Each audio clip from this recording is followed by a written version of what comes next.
ഹരേ രാമ രാമ രാമ ഹരേ ഹരേ ഹരേ കൃഷ്ണ കൃഷ്ണ കൃഷ്ണ ഹരേ ഹരേ ഗോവിന്ദനാമ സങ്കീർത്തനം ഗോവിന്ദ ഗോവിന്ദ ബ്രഹ്മാനന്ദം സുഖദം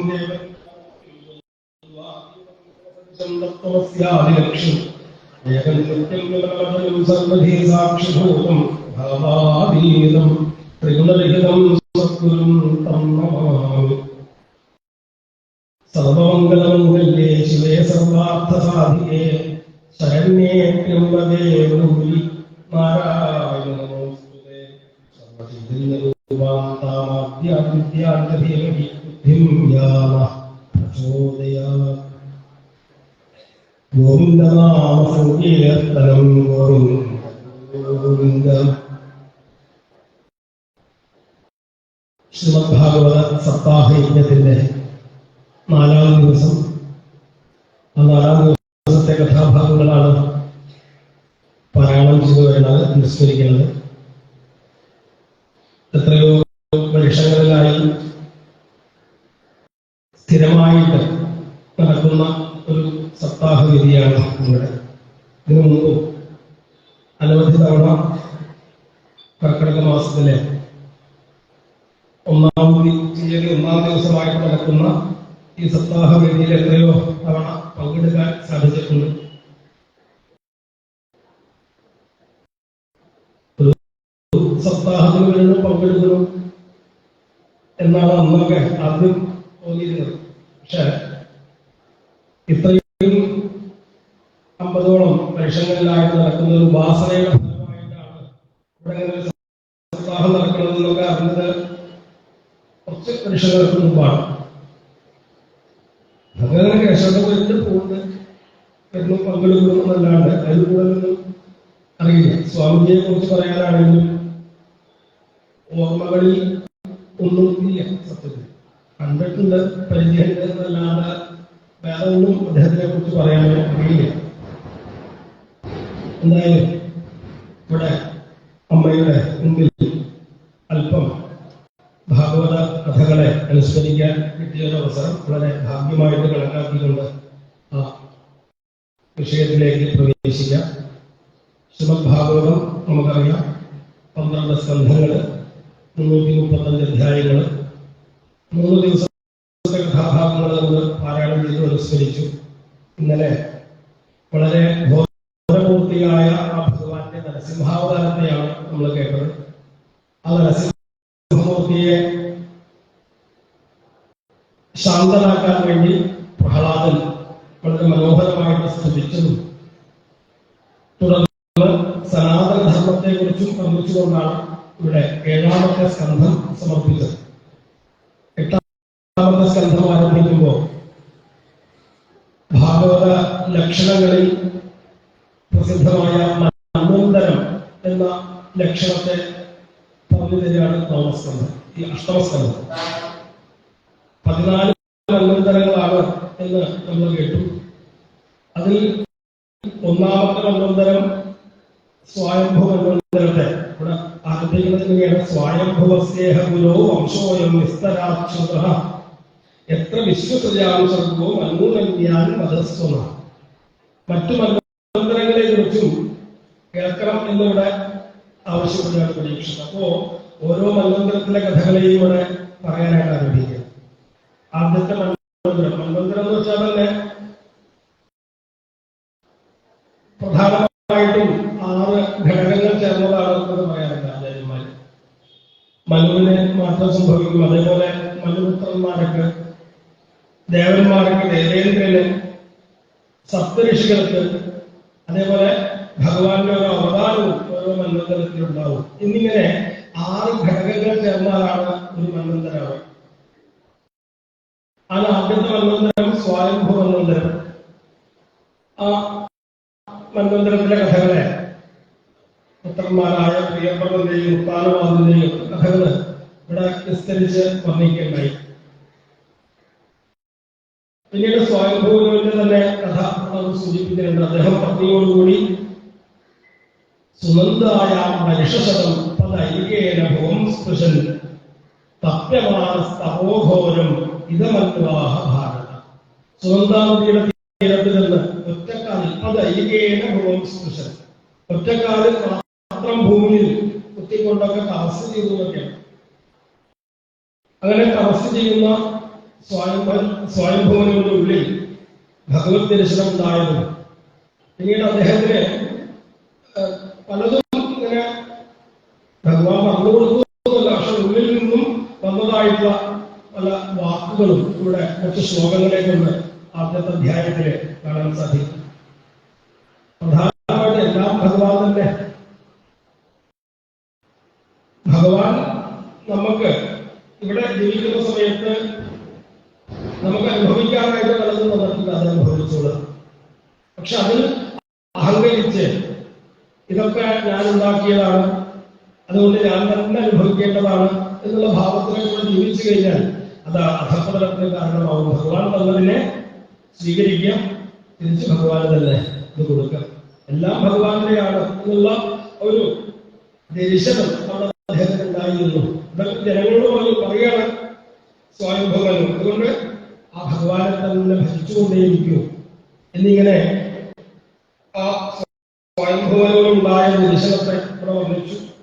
പിന്നീട് രണ്ടാമത്തെ മന്വന്തരം സ്വാരോദിഷ മന്വന്തരം. അവിടെ ദ്യുമത് സുഷേണം വൈഷ്ണവ പ്രമുഖ, ദ്യുമൻ സുഷേണം തുടങ്ങിയവരൊക്കെയാണ് മനുപുത്രന്മാരായിട്ട് വരുന്നത്. അതേപോലെ തത്രേന്ദ്രോ രോചനസ്വാസി ദേവാസ്ത ദുഷിതാദയ, അവിടെ ദേവേന്ദ്രനായിട്ട് രോചനെന്നാണ്. അവിടെ ഭഗവാൻ വിഭു എന്ന പേരിലൊക്കെ അവതരിച്ചിട്ടുണ്ട് എന്നൊക്കെ സൂചിപ്പിച്ചു. പിന്നീട് മൂന്നാമത്തെ മന്വന്തരം ഉത്തമ മന്വന്തരം. പ്രിയപ്രദന്റെ മറ്റൊരു പുത്രനായിരുന്ന തൃതീയ ഉത്തമോ നാമ പ്രിയപ്രദസുതോ മനു. ഉത്തമനാണ് മൂന്നാമത്തെ മനുവായിട്ട് വന്നത്. അവിടെ പവനൻ, സിന്ധയൻ, യജ്ഞഹോത്രൻ മുതലായവരൊക്കെയാണ് ആ മനുപുത്രന്മാരായിട്ട് വന്നത്. പ്രമദൻ മുതലായവരൊക്കെയാണ് സപ്തഋഷികളായത്. സത്യജിത്ത് എന്നൊരാളാണ് ഇന്ത്യനായിട്ട് എന്നതൊക്കെ ഇവിടെ സൂചിപ്പിച്ചു. പിന്നീടാണ് നാലാമത്തെ മന്വന്തരം ചതുർത്ഥ ഉത്തമഭ്രാത മനോനാമനാഥ താമസ. ഉത്തമന്റെ സഹോദരനായിട്ടുള്ള താമസനാണ് നാലാമത്തെ മനുവായിട്ട് വന്നത്. അപ്പോ നാലാമത്തെ മന്വന്തരം താമസ മന്വന്തരം. ആ താമസ മന്വന്തരത്തിൽ ഒരു പ്രത്യേകത ഉണ്ടായതെന്ന് ചോദിച്ചാൽ തത്രാപി യജ്ഞേ ഭഗവാൻ ഹരിജ്ഞാം ഹരിമേധസ ഹരിവിത്യാഹുതോയേന ഗജേന്ദ്രഃ മോചിതോ ഗ്രഹാത്. ആ നാലാമത്തെ മന്ത്രത്തിൽ ഭഗവാൻ ഹരിമേധസിന്റെയും ഹരിണിയുടെയും പുത്രനായിക്കൊണ്ട് ഹരി എന്ന പേരിൽ അവതരിച്ച് മുതലയുടെ പിടിയിൽപ്പെട്ടതായിട്ടുള്ള ഗജേന്ദ്രനെ മോചിപ്പിച്ചു എന്ന് പറഞ്ഞല്ലോ. ആ കഥയൊന്ന് വിസ്തരിച്ച് കേൾക്കണം എന്ന് പരീക്ഷിത ആവശ്യപ്പെടുകയാണ്. ബാദരായണ ഏതത്തെ ശ്രോതും ഇച്ഛാമഹേവയം, ശ്രോതും ഇച്ഛാമഹേവയം, അത് കേൾക്കാൻ ഞങ്ങൾ ആഗ്രഹിക്കുന്നു. എങ്ങനെയാണ് ആ മുതലപ്പിടുത്തത്തിൽ നിന്നും ഭഗവാൻ ആ ഗജേന്ദ്രനെ രക്ഷിച്ചത്? തീർച്ചയായിട്ടും മഹത്തായിട്ടൊരു കഥയാണത്. പുണ്യത്തെ പ്രദാനം ചെയ്യുന്നൊരു കഥയാണത്, ഉറപ്പാണ്. അതുകൊണ്ട് അതിനെ കേൾക്കാനായിട്ട് ആഗ്രഹിക്കുന്നു എന്ന് പരീക്ഷിത ആവശ്യപ്പെട്ടപ്പോഴാണ് 3 അധ്യായങ്ങളെ കൊണ്ട് ഗജേന്ദ്രമോക്ഷം എന്നുള്ള ചരിത്രത്തെ അഷ്ടമസ്കന്ധത്തിലെ 2, 3, 4 അധ്യായങ്ങളെ കൊണ്ട് വർണ്ണിക്കാം. ഇവിടെ ഓരോ മന്വന്തരത്തിലും ഭഗവാന്റെ അവതാരങ്ങളൊക്കെ ഉണ്ടായിട്ടുണ്ടെങ്കിലും എന്തെങ്കിലും പ്രത്യേകത ഉണ്ടെങ്കിൽ അത് എടുത്ത് കേൾക്കണമെന്ന് ആവശ്യപ്പെടുക പരീക്ഷ. എല്ലാ കാലത്തും അല്ലെ, എന്തെങ്കിലും ഒരു പ്രത്യേകത ഉണ്ടെങ്കിൽ അത് കേൾക്കാൻ നമുക്ക് വലിയ ആഗ്രഹം. ചില അബദ്ധങ്ങളൊക്കെ പറ്റിയിട്ടുണ്ടെങ്കിൽ അതൊന്ന് വിസ്തരിച്ച് പറഞ്ഞു എന്നൊക്കെ പറഞ്ഞിട്ട് കേൾക്കാം. അതേപോലെ അടുത്ത പ്രത്യേകത ഭഗവാൻ അവതരിച്ച ആനയെ രക്ഷിച്ചു എന്നുള്ളത്. അപ്പോഴാണ് ആ കഥ ഇവിടെ പറയാനായിട്ട് ആരംഭിക്കുക. ആസീത് ഗിരിവരോരാജൻ ത്രികൂട ഗിരീശ്വര ക്ഷീരോദേനാവത ശ്രീമാൻ യോജനായുധമുച്ഛൃത. പാലാഴിയിൽ ത്രികൂടം എന്ന് പറയുന്നൊരു പർവ്വതം, 10,000-കണക്കിന് യോജന വിസ്തീർണമുള്ള ഒരു പർവ്വതം, ത്രികൂട പർവ്വതം. താവതാ വിസ്തൃതപര്യൈഹി ത്രിഭിശൃംഗൈഹി പയോനിധി. അവിടെ തന്നെയാണ് ആ ത്രികൂട പർവ്വതത്തിന്റെ മധ്യത്തിലായിട്ടുമാണ് എത്രയോ പർവ്വതത്തിന്റെ പ്രത്യേകതകളെ, മനോഹാരിതയെ ഇവിടെ വിസ്തരിച്ച് കുറച്ച് ശ്ലോകങ്ങളെ കൊണ്ട് പറഞ്ഞിരിക്കുന്നു. ഭാഗവതത്തിന്റെ പ്രത്യേകതയും അതാണ്. എത്ര മനോഹരമായിട്ടാണ് ഭാഗവതത്തിന്റെ രചന, മനോഹരമാണ്. ഏത് തരത്തിലുള്ള ആളുകൾക്കും ഭാഗവതത്തെ സ്വീകരിക്കാനായിട്ട് സാധിക്കും. കേവലം ഭക്തന്മാരായിട്ടുള്ള ആളുകൾക്ക് മാത്രമല്ല, ഈശ്വരനുണ്ടോ ഇല്ല എന്ന് പറഞ്ഞു നടക്കുന്ന എത്രയോ ആളുകളെ നമുക്ക് സമൂഹത്തിൽ കാണാം. അങ്ങനെയുള്ള ആളുകൾ പോലും ചിലപ്പോൾ ഭാഗവതത്തെ സ്വീകരിക്കുന്നതായിട്ടാണ്. എന്തുകൊണ്ടാ? അവർക്ക് കാവ്യങ്ങളെ ഒക്കെ ആസ്വദിക്കുന്നവരായിരിക്കും അവരൊക്കെ. അപ്പൊ അതുകൊണ്ട് ശ്രീമദ്ഭാഗവതം കേവലം ജ്ഞാനപ്രദാനവും ഭക്തിപ്രദാനവും മാത്രമല്ല, ഇനിയോ മനോഹരമായിട്ടൊരു കാവ്യം കൂടിയാണ് ശ്രീമദ്ഭാഗവതം. വെറുകാവ്യമല്ല, മഹാകാവ്യം തന്നെ. അപ്പോ ആ തലത്തിൽ അതിനെ ആസ്വദിക്കുന്നവരും ഭാഗവതത്തെ സ്വീകരിക്കുന്നു. മനോഹരമായിട്ടുള്ള ആ ത്രികൂട പർവ്വതത്തെയും ആ പാലാഴിയെയും വർണ്ണിച്ചിരിക്കുകയാണ് കുറെ ശ്ലോകങ്ങളിലുണ്ട്.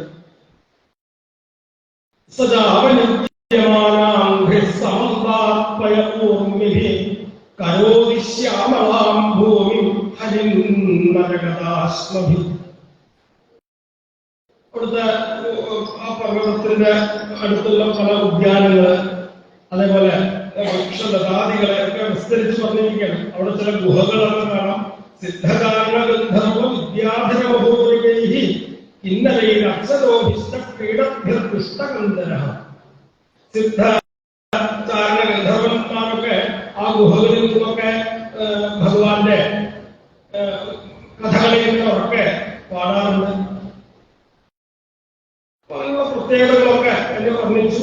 അതേപോലെ എത്ര സംഗീത സന്നാദയം നഗുഹവിഷയ അഭിഗദ്യന്തി ഹരയഃ സ്വാഭിനഃ പരശങ്കയ.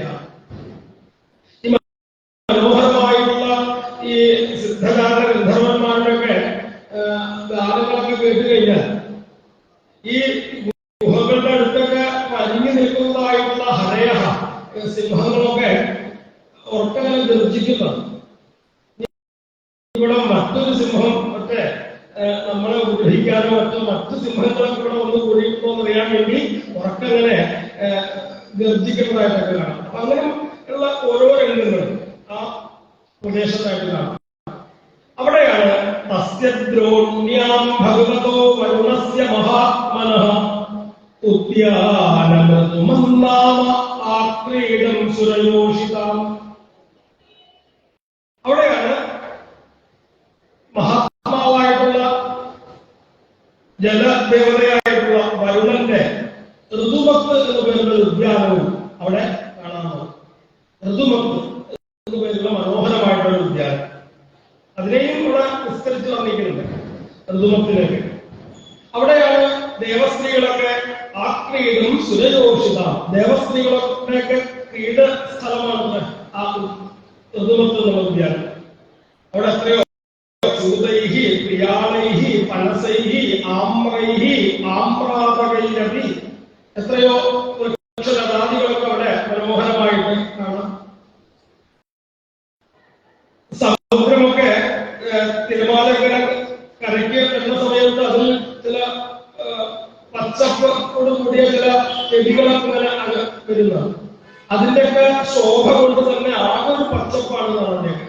അങ്ങനെ മനോഹരമായിട്ടുള്ളൊരു പ്രദേശമാണ് എന്ന് പറയാൻ വേണ്ടിയിട്ട് മനോഹരമായിട്ടുള്ള കുറെ ശ്ലോകങ്ങളൊക്കെ അവിടെ കൂട്ടിച്ചേർന്നിട്ടുണ്ട്. അങ്ങനെ ഉള്ള ആ പ്രദേശത്ത് തത്രൈകനാശ്രയ കരേണുഭിർവാരണയൂഥവസ്തർ സകണ്ഡകാൻ കീചകവേണുവേത്രവദ്വിശാലമുന്മം പ്രകൃതിൻ വനസ്പതി.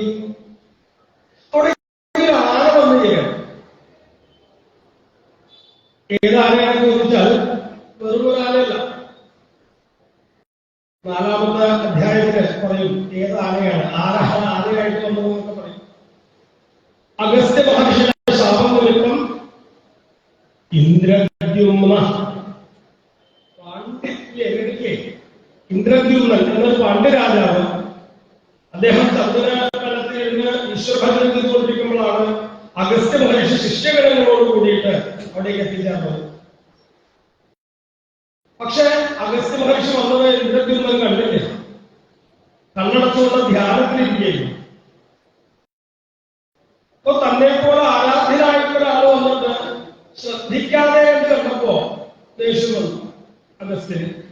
ഒരു ആനയായിട്ട് പറഞ്ഞ് ശമിച്ചു എന്നൊക്കെ. എന്താണ് പറഞ്ഞ കാരണം ചോദിച്ചാൽ പ്രത്യേകിച്ച് കാരണമൊന്നുമില്ല. അങ്ങനൊരു യോഗം ഉണ്ടായിരുന്നു എന്ന് വിചാരിച്ചു. ശമിക്കാനുള്ളൊരു യോഗം അദ്ദേഹത്തിനും ശാപത്തെ അനുഭവിക്കാൻ ഇന്ദ്രദ്യുമ്നൊരു യോഗം ഉണ്ടായിരുന്നു എന്ന് മാത്രം വിചാരിച്ചാൽ മതി. എന്താ ഇങ്ങനെയൊക്കെ ശ്രമിക്കാൻ കാരണം? ഒരു ആനയായിട്ട് പറയുന്നത് ശ്രമിക്കാൻ കാരണം ഈ ആനയ്ക്കൊരു സ്വഭാവമുണ്ട്, തന്റെ ശക്തി എന്ത് എന്നറിയില്ല. ഇല്ലേ, തന്റെ ശക്തി എന്താണെന്നുള്ള അറിയുവാണെങ്കിൽ അത് അറിയുന്നുണ്ടെങ്കിൽ ഈ എലുമ്പലായിട്ടുള്ള പാപ്പാടുകളെ കൊണ്ടുനടക്കാൻ പറ്റുമോ? സാധിക്കില്ല. പക്ഷെ ഇന്നത്തെ ചിലപ്പോ ആള് തന്റെ ശക്തി ചിലപ്പോ അറിയുന്നുണ്ടോ? ഇല്ലേ, അവിടെ വലിച്ച് തൂക്കിയെടുക്കുന്നതൊക്കെ കേൾക്കാറില്ലേ? പക്ഷെ സ്വതവേ അതിന് സാധിക്കില്ല. ആ ഒരു സ്വഭാവം തന്നെയാണ് ഇവിടെ ആര് കാണിച്ചത്? ഇന്ദ്രദ്യുമ്നൻ കാണിച്ചത്. അഗസ്ത്യനെ പോലെയുള്ള ആരാധ്യന്മാരായിട്ട് ആളുകളൊക്കെ വന്നാൽ അവരെയൊക്കെ സ്വീകരിക്കാനുള്ളത് തന്റെ കടമയാണ്. അപ്പൊ തന്റെ കടമ മറന്ന് അവിടെ പ്രവർത്തിച്ചു എന്നുള്ളതാണ്. ആനയുടെ ശക്തി തനിക്ക് അറിയില്ല എന്ന് പറയുന്നത് പോലെ തന്നെ ആണ്, അല്ലേ? അപ്പൊ അതുകൊണ്ട് ആനയായിട്ട് നടക്കും. അങ്ങനെയാണ് ആ ശരീരത്തെ ഉപേക്ഷിച്ച് ഇന്ദ്രദ്യുമ്നനാണ് പിന്നീട് ഒരു ആനയായിട്ട് ഈ കാട്ടിലേക്ക് എത്തിച്ചേർന്നത് എന്ന് പറയും.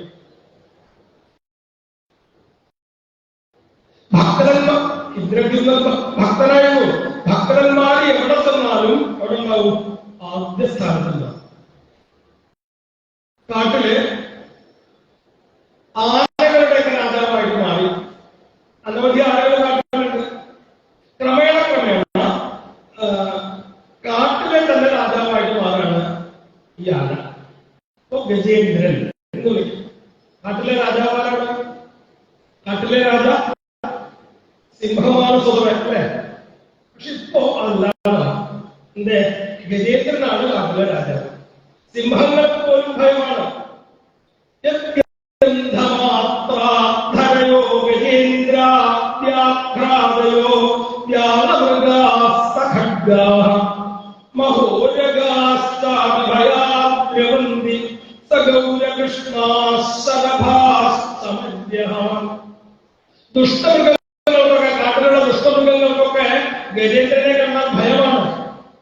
എന്നാൽ ചില മാൻ തുടങ്ങിയിട്ടുള്ള ചില നല്ല മൃഗങ്ങളുണ്ടാണ്, അവർക്കൊക്കെ സന്തോഷമായിട്ടാണ്. ഇനി ഞങ്ങളെ ഉപദ്രവിക്കാനായിട്ട് ഘോര മൃഗങ്ങളൊന്നും നമ്മുടെ അടുത്തേക്ക് വരില്ല. അങ്ങനെ വന്നു കഴിഞ്ഞാൽ ചോദിക്കാനായിട്ട് ആളുണ്ട്. അങ്ങനെയാണല്ലോ, നമ്മളെ സംരക്ഷിക്കാനായിട്ട് ഒരാളുണ്ട് എന്ന് നമുക്ക് ഉറപ്പായിട്ട് നമുക്കുള്ള ഭയമുണ്ടോ? ഇല്ല. ഇതുപോലെ അവിടെ മൃഗാവരാഹ മഹിഷല്യാഗോ അവിടെ പല ജീവികൾക്കും സന്തോഷമായിരുന്നു, പല മൃഗങ്ങൾക്കും ഭയവുമായിരുന്നു.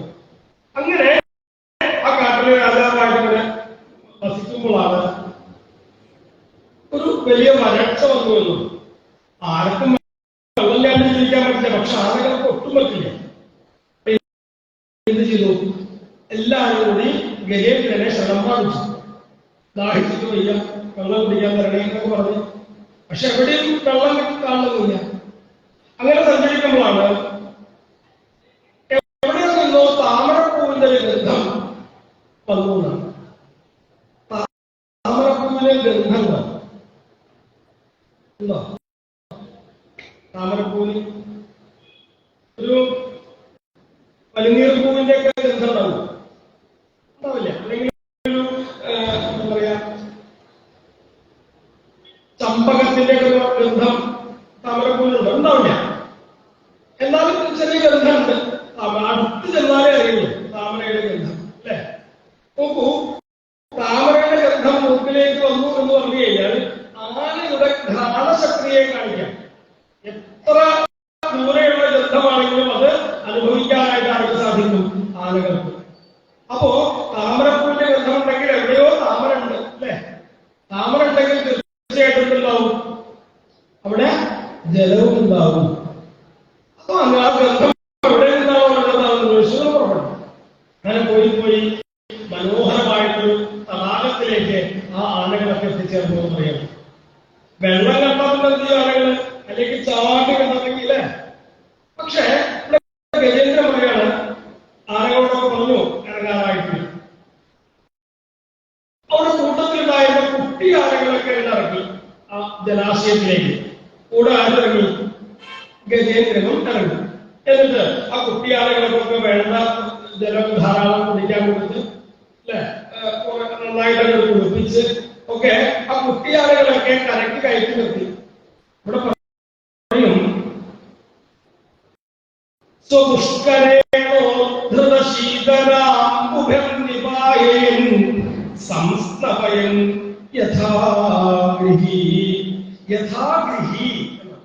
ഈ യഥാഗൃഹി എന്നുള്ളതാണ് നമ്മുടെ ഉള്ളിൽ എപ്പോഴും ഓർമ്മ ഉണ്ടാവും. ആ ഒരു ഓർമ്മ വെച്ചുകൊണ്ട് ഈ കഥ കേട്ടാലേ ഇതെന്തെന്ന് മനസ്സിലാവും. ഇതുപോലെ ഒരു ഗൃഹസ്ഥനെ പോലെ യഥാഗൃഹി എന്നാണ്, അല്ലെ? കുട്ടികളെ കൊണ്ട് പുഴയിലേക്കൊക്കെ അച്ഛൻ കുളിക്കാൻ പോയി കഴിഞ്ഞാൽ എന്ത് ചെയ്യും? കുട്ടികളോട് ഇറങ്ങണമെന്ന് പറയോ? ചാടണം എന്ന് പറയില്ല. കുട്ടികളെ ഇറക്കി ഭംഗിയായിട്ട് അവരെ കുളിപ്പിച്ച് തോർത്തി കരയിലേക്ക് കയറ്റി നിർത്തിയിട്ടാണ് ആരും കുളിക്കാറില്ല, അച്ഛൻ കുളിക്കാറില്ല, അല്ലെ? ഇതുപോലെ യഥാഗൃഹി, ഒരു ഗൃഹസ്ഥനെ പോലെ അവരെ കുട്ടിയാലകളൊക്കെ കരയിട്ട് കയറ്റി പിടിയാലകളോടുകൂടി മറ്റു കൊമ്പനാലകളോടൊക്കെ കൂടി ഇറങ്ങിയതാണ് ആ ജലാശയത്തിലേക്ക് ഗജേന്ദ്രൻ. ഇല്ല, അവിടെ ഒരു വലിയ ജലക്രീഡയായിരുന്നു എന്ന് പറയാം. ആനകൾക്ക് വലിയ ഇഷ്ടമാണത് ജലക്രീഡ. അങ്ങനെ വെള്ളം കിട്ടിയായിരുന്നു ഇങ്ങനെ കളിച്ചുകൊണ്ടിരിക്കും. കുറെ വെള്ളം കുടിച്ചു, തുമ്പിക്കൈ കുറച്ച് വെള്ളം എടുത്ത് അടുത്ത് നിൽക്കുന്ന ആനയുടെ ദേഹത്തേക്കൊക്കെ ഇങ്ങനെ ശിക്ഷിച്ചു ഒക്കെ ഇങ്ങനെ അവരിങ്ങനെ കളിച്ചുകൊണ്ടിരിക്കും. അങ്ങനെ ആനകളുടെ ജലക്രീഡയ്ക്കിടയിൽ ഗജേന്ദ്രന്റെ കാലിൽ കയറി എന്തോ പിടിച്ചു. യഥാഗൃഹി, ഒരു ഗൃഹസ്ഥനെ പോലെ. എന്താണ് കാലിൽ കയറി പിടിച്ചത്? ഒരു മുതലയായിരുന്നു.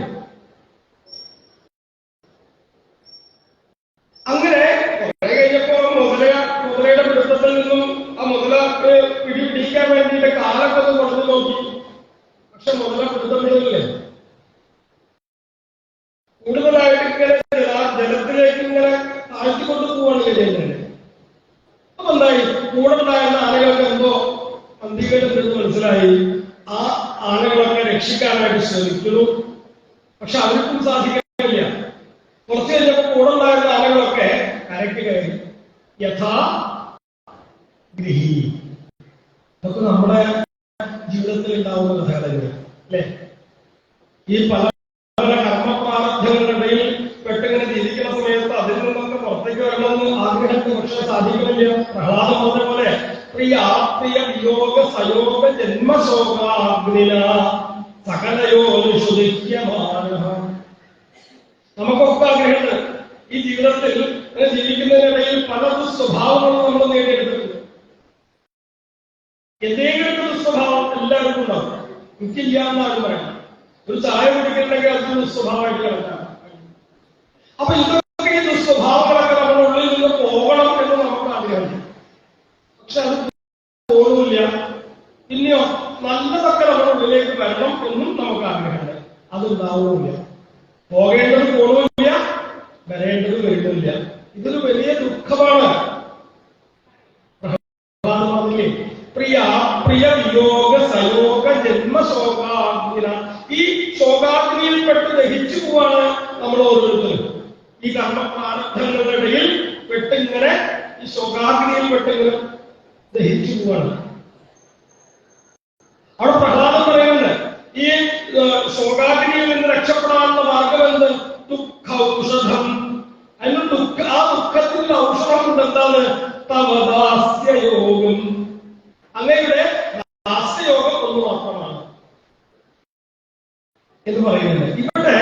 നോക്കൂ, നമ്മളത് ഇങ്ങനെ ജീവിക്കുന്നതിനിടയിലാണ്, സുഖമായിട്ട് ഇങ്ങനെ ജീവിക്കുന്ന യാതൊന്നും ചിന്തയില്ലാതെ ഇങ്ങനെ സുഖമായിട്ട് ജീവിക്കുമ്പോഴാണ് എന്തെങ്കിലും അസുഖം വന്നാൽ മതി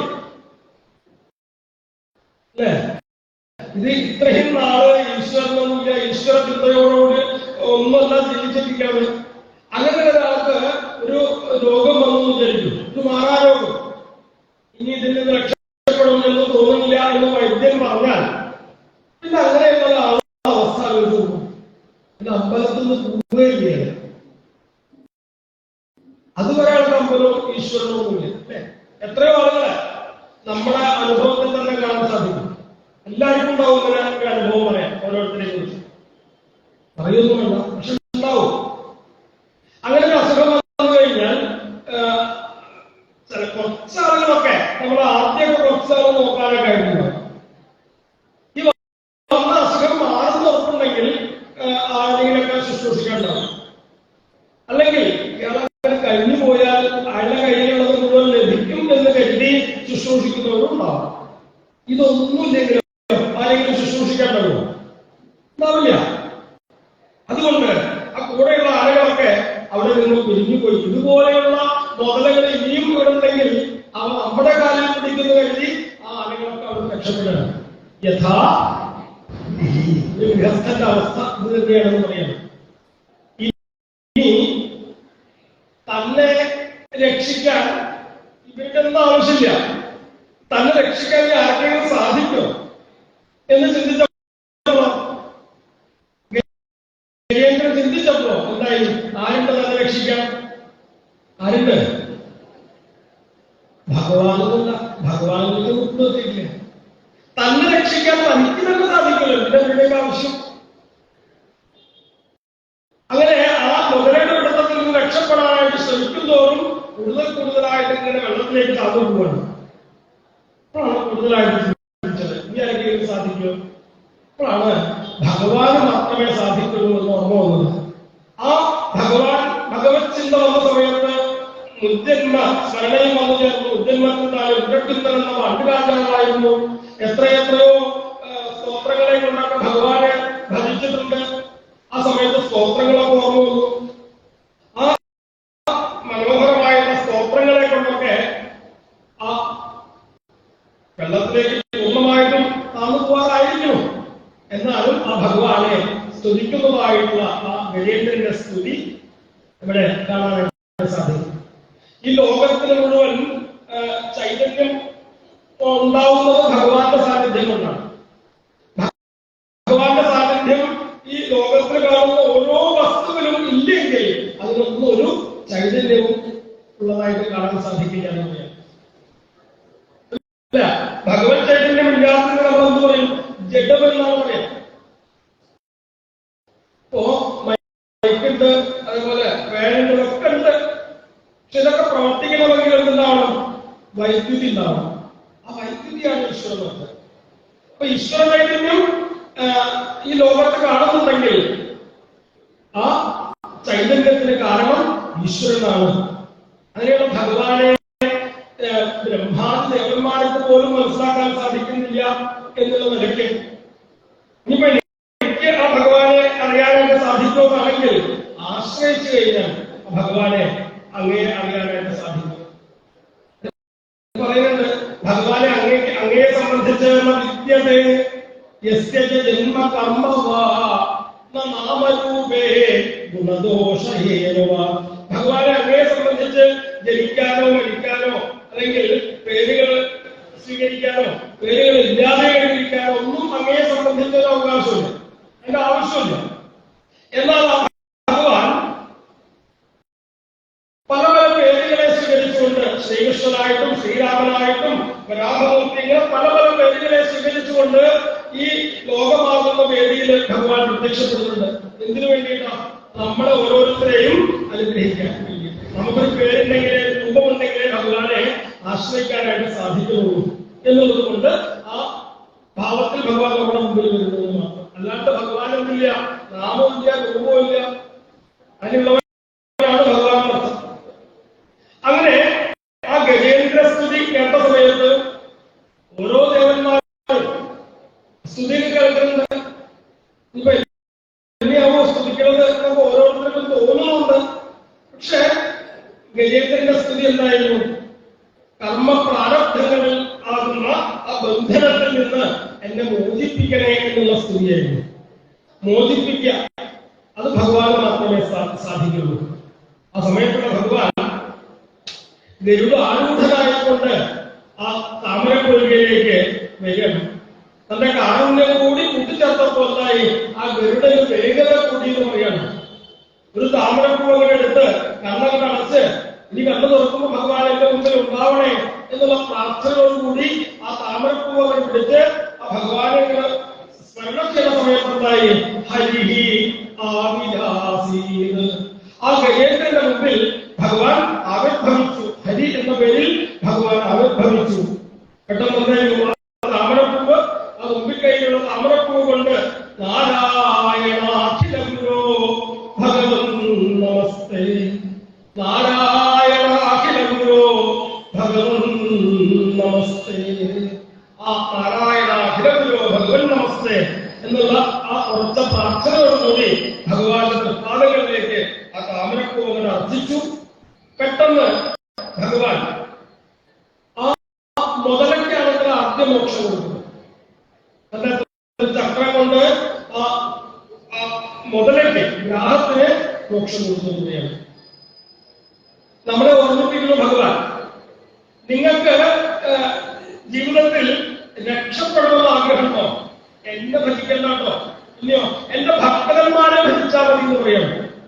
ഭഗവാനെ ഭജിക്കുന്നതിനേക്കാൾ ശക്തി കൂടുതൽ ആരെ ഭജിക്കുമ്പോ ഭക്തന്മാരെ ഭജിക്കുമ്പോ എന്ന് പറയണം. അത് കാണിച്ചു തരികയാണ്. ആ മുതല ഭഗവത് ഭക്തനെയാണ് ആശ്രയിച്ചത്. ആദ്യ മോക്ഷം കിട്ടിയതാരക? എന്നൊരു ഗന്ധർവൻ ദേവന മഹർഷിയെ നിന്ദിച്ചതിന്റെ ഫലമായിട്ട് മഹർഷി വെള്ളത്തിലിറങ്ങി തർപ്പണത്തിൽ ജലമെടുത്ത് നിൽക്കുമ്പോ കൂടെയുള്ള ആ സ്ത്രീകളെയൊക്കെ സന്തോഷിപ്പിക്കാൻ വേണ്ടിയിട്ട് വെള്ളത്തിനടിയിൽ കൂടി ഊളിപ്പിച്ചെന്ന് കാലം പിടിച്ചു വലിച്ചു എന്നാണ് മഹർഷിയെ. എന്തോ ഭാഗ്യം വീണില്ല, മുതലാമെന്ന് കരക്കുകയായിരുന്നു. നോക്കുമ്പോ അവൻ ചിരിച്ചു നിൽക്കുക. വെള്ളത്തിന് ഉള്ളിൽ വെച്ച് കാലം പിടിക്കാൻ നിന്റെ ജോലിയല്ല, അത് മുതലയുടെ ജോലിയാണ്. അതുകൊണ്ട് നീ ഒരു മുതലയായിട്ട് പറയുന്നത് ശ്രമിക്കുകയാണ്. എന്തായാലും ആ ഹൂഹു എന്നുള്ള ഗന്ധർവനാണ് ഈ താമരപ്പുഴയിലേക്ക് വന്നു ചേർന്നത്. ഏതെങ്കിലും ഭക്തന്മാരുടെ കാലം പിടിച്ചാൽ നിനക്ക് രക്ഷപ്പെടാം എന്നുള്ള ശാപമോക്ഷത്തിന്റെ ഫലമായിട്ട് ആ വെള്ളത്തിലേക്ക് ഇറങ്ങുന്നവരുടെയൊക്കെ കാലം പിടിച്ച് നോക്കുകയാണ്. ഇപ്പൊ എന്തായാലും പരമഭക്തനായിട്ടുള്ള ആ ഗജേന്ദ്രന്റെ ആ പാദങ്ങളും വിടാതെ കണ്ടുപിടിച്ചപ്പോ ആ മുതലേക്ക് മോക്ഷം കിട്ടിയെന്ന് പറയാം. അവിടെ നിന്ന് സ്തുതിച്ച് ആ ഹൂഹു എന്നുള്ള ഗന്ധർവനായിട്ട് തന്നെ മുതല പോയി. പിന്നീട് ഭഗവാൻ സാരൂപ്യ മുക്തി കൊടുക്കണം. തന്റെ തന്നെ സ്വരൂപത്തെ കൊടുത്തുകൊണ്ടാണ് അവിടെ ഗജേന്ദ്രനെ അനുഗ്രഹിച്ചത്. അവിടേക്ക് അവിടെ രണ്ട് ഗരുഡന്മാർ രണ്ടുപേരും ഗരുഡന്റെ പുറത്ത് കയറി യാത്രയായി പോയാണ് ഭഗവാന്റെ അടുത്തേക്ക്. പോകുന്ന സമയത്ത് ഭഗവാൻ നമ്മളെ കൊണ്ട് തിരിഞ്ഞു നോക്കി. ഭാഗവതത്തിൽ പല കഥയ്ക്കും താല്പര്യം പറയാറുണ്ട്. ചിലപ്പോൾ സൂത്രനാവും, ചിലപ്പോൾ ശ്രീശുഖപുര മഹർഷിയാവും ആ കഥയുടെ താല്പര്യം പറയും. പക്ഷെ ഗജേന്ദ്രമോക്ഷത്തിന്റെ താല്പര്യം പറയാം ഭഗവാന്റെ. ഈ ഗജേന്ദ്രമോക്ഷവുമായി ബന്ധപ്പെട്ടുകൊണ്ട് എന്തിനെങ്കിലും ഒന്ന് സ്മരിച്ചു കഴിഞ്ഞാൽ, എന്തിനെങ്കിലും പാലാഴിയെ സ്മരിക്കുക പ്രഭാതത്തിൽ എഴുന്നേറ്റ്, അല്ലെങ്കിൽ ഒരു താമരപ്പൂവിനെ സ്മരിക്കുക, ഗജേന്ദ്രമോക്ഷം എന്നുള്ള ചരിത്രത്തെ സ്മരിക്കുക, അല്ലെങ്കിൽ 3 അധ്യായങ്ങൾ പാരായണം ചെയ്യുക, ഇതിനൊക്കെ ചെയ്താൽ, അല്ലെങ്കിൽ ഇതിൽ ഏതെങ്കിലും ഒന്ന് ചെയ്താൽ ഭഗവാൻ പറയുന്നു ദദാമി വിമലാം മതിയും, വിമലയായിട്ടുള്ള മതിയെ ബുദ്ധിയെ ഞാൻ നിങ്ങൾക്ക് പ്രദാനം ചെയ്യും എന്ന് ഭഗവാൻ തന്റെ ഗജേന്ദ്രമോക്ഷത്തിന്റെ ഫലശ്രുതി പറഞ്ഞുകൊണ്ടാണ് ആ 3 അധ്യായങ്ങളോട് കൂടിയ ആ കഥ അവിടെ സമർപ്പിച്ചത്. പിന്നീട് 5ാമത്തെ മന്വന്തരത്തിൽ ഭഗവാൻ വൈകുണ്ഠനായിട്ട് അവതരിച്ചതും 6ാമത്തെ മന്വന്തരത്തിൽ നടന്ന ഭഗവാന്റെ കുറെ അവതാരങ്ങളിലായിട്ട് അജിതനായിട്ട് ഭഗവാൻ അവതരിച്ചിട്ടുണ്ട്. ആ സമയത്താണ് ദേവന്മാരെ കൊണ്ട് അസുരന്മാരെ കൊണ്ടൊക്കെ പാലാഴിയെ മഥനം ചെയ്യിപ്പിച്ചത് എന്നുള്ള പാലാഴി മഥന കഥയൊക്കെ നമുക്ക് അടുത്ത പ്രഭാഷണ സമയത്ത് കേൾക്കാം. തക്കേരം നാഗരാജനാണ് ആ ഭാഗം നമുക്ക് പറഞ്ഞു തരാം. ഗോവിന്ദനാമ സങ്കീർത്തനം